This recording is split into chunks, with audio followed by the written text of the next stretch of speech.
दोस्तों, आज हम बात करने वाले हैं यूपी पीसीएल एग्ज़ाम में पूछे गए 25 महत्वपूर्ण प्रश्नों के बारे में। तो चलिए फटाफट स्टार्ट करते हैं। इसमें हमारा पहला क्वेश्चन है, इलेक्ट्रिक फायर के मामले में निम्नलिखित का प्रयोग आग बुझाने के लिए किया जाता है। यानी अगर विद्युत से आग लग गई तो उस समय हम किस चीज़ का यूज़ करेंगे उस आग को बुझाने के लिए। तो इसका ऑप्शन जो दिया है, पानी है, कार्बन पाउडर है, सूखा पाउडर है, सूखा बालू है। तो इसका ऑप्शन हो जाएगा सही, सूखा बालू। ठीक है, सूखे बालू का यूज़ करेंगे जब कभी विद्युत के द्वारा आग लगती है। अगला क्वेश्चन है, विद्युत उपकरण में स्पार्किंग का कारण हो सकता है। तो विद्युत उपकरण जैसे आपका मोटर हो गया, पंखा हो गया या आपके घर की बोर्ड हो गई, उसमें स्पार्किंग होता है। कभी कभी आप देखे होंगे उसमें चिंगारी निकलती है। ठीक है, तो क्यों निकलता है? तो उसका कारण क्या है? ढीला कनेक्शन है। ठीक है, उसमें कहीं ना कहीं ढीला कनेक्शन, इसलिए उसमें से स्पार्किंग होती है। थर्ड क्वेश्चन है अपना, बिजली की आग को बुझाने के लिए निम्नलिखित प्रकार के अग्निशामक का प्रयोग करना चाहिए। अगर बिजली के द्वारा आग लग गई तो किस प्रकार के अग्निशामक का यूज़ करते हैं? तो ऑप्शन हो जाएगा ख, सी टाइप का। ठीक है, सी टाइप का यूज़ करेंगे हम लोग बिजली से लगी हुई आग बुझाने के लिए। ठीक है, नेक्स्ट क्वेश्चन है, वर्कशॉप में भारी सामान उठाते समय अधिकतम भार शरीर के किस अंग पर होना चाहिए? जैसे आप कार्यशाला में काम कर रहे हैं, वर्कशॉप में कहीं काम कर रहे हैं, तो कोई सामान जो लोडेड या भारी सामान उठा रहे हैं, तो सबसे ज़्यादा भार कहाँ होना चाहिए? ये क्वेश्चन पूछा है। तो कहाँ होना चाहिए? पीठ पर या आपके पैरों पर या छाती पर या कंधों पर? तो इसका ऑप्शन हो जाएगा ख, आपके पैरों पर होना चाहिए ज़्यादा भार। ठीक है, अगला क्वेश्चन है, विद्युत से उत्पन्न आग बुझाने के लिए निम्न में से कौन सा अग्निशामक यंत्र प्रयोग किया जाता है? तो विद्युत से लगी आग को बुझाने के लिए हम लोग हैलोन अग्निशामक का यूज करते हैं। घ, देखो हमने अभी तक 3 क्वेश्चन डिस्कस कर लिए हैं बिजली से आग लगने वाले में, और सब में देखो हमारा ऑप्शन जो है, किसी में हैलोन है, किसी में देखो इस वाले में हैलॉन है, इस वाले में सी टाइप है। अगला जो क्वेश्चन था हमारा उसमें सूखा बालू था। तो ये सब क्वेश्चन जो है घुमा फिरा के पूछ रहा है। तो ये सब सारे चीज़ें यूज़ होती हैं बिजली के द्वारा लगी आग को बुझाने के लिए। ठीक है, तो आपको इसको याद रखना पड़ेगा। सी टाइप है, हैलॉन टाइप है, सूखा बालू है, अभी और चीज़ आएगा। तो ये बहुत इंपॉर्टेंट क्वेश्चन है जो एग्ज़ाम में बार बार रिपीटेड क्वेश्चन है जो पूछे जाते हैं। इसलिए हमने जो है कि इस क्वेश्चन को चूज किया ताकि आपका जो कन्फ्यूजन हो थोड़ा सा दूर हो जाए। नेक्स्ट क्वेश्चन है, बिजली के कारण लगी आग को निम्न में से किससे बुझाया जा सकता है? देखो फिर से वही क्वेश्चन आ गया। तो इस बिजली के द्वारा अगेन हम पानी से तो बुझाएंगे नहीं, झाग प्रकार का भी यूज़ नहीं करेंगे। तो अपना ऑप्शन हो जाए कार्बन टेट्रा क्लोराइड, जिसको हम लोग बोलते हैं CTC। ठीक है, ये भी इसके अलावा और जो होता है कार्बन डाइऑक्साइड CO2, इसको भी यूज़ करते हैं, बालू को भी यूज़ करते हैं।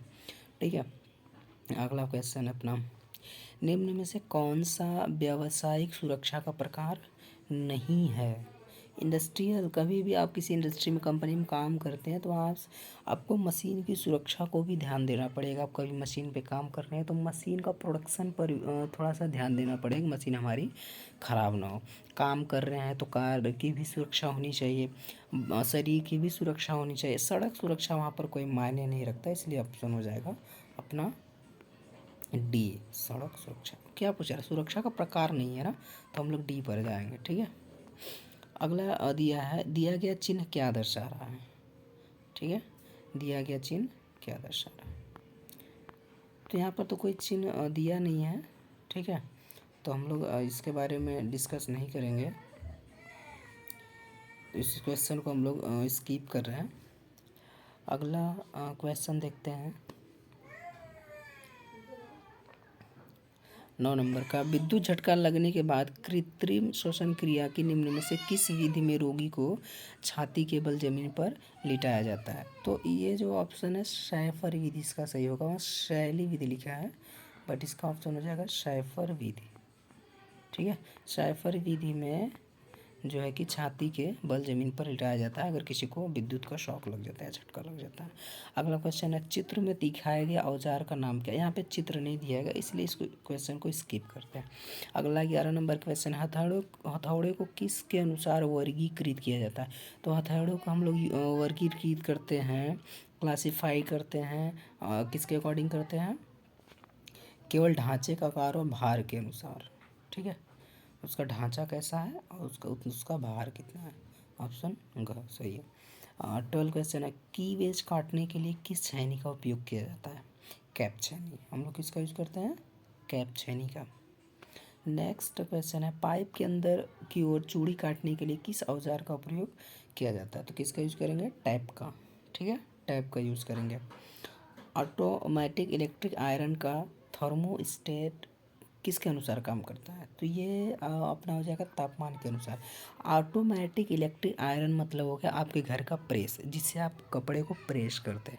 उसमें एक होता है थर्मोस्टेट जो स्विच की तरह काम करता है ऐसे। ठीक है, नॉर्मल कंडीशन में ये ऐसे बंद रहता है, लेकिन जब आप इसमें सप्लाई देते हैं, आयरन को चालू करते हैं, तो इस जैसे जैसे टेम्परेचर बढ़ता जाएगा, एक समय ऐसा है आपको कट की आवाज़ आती है प्रेस में, जो ऑटोमेटिक आयरन रहता है उसी में आएगा, कट की आवाज़ आती है। तो कट की आवाज़ आती है मतलब ये स्विच आपका ऐसे ओपन हो जाता है। ठीक है, नॉर्मल में ऐसे बंद रहेगा, लेकिन जैसे टेम्परेचर ज़्यादा हुआ ये ओपन हो जाएगा। जब हो जाएगा तो ऐसा हो जाएगा। ठीक है, इसका मतलब वो हीट अब नहीं होगा। अब जब फिर उसका टेम्परेचर कम होगा तो फिर से वो ऐसे बंद हो जाएगा, कट की आवाज़ आएगी और फिर से क्लोज हो जाएगा, स्विच बंद हो जाएगा।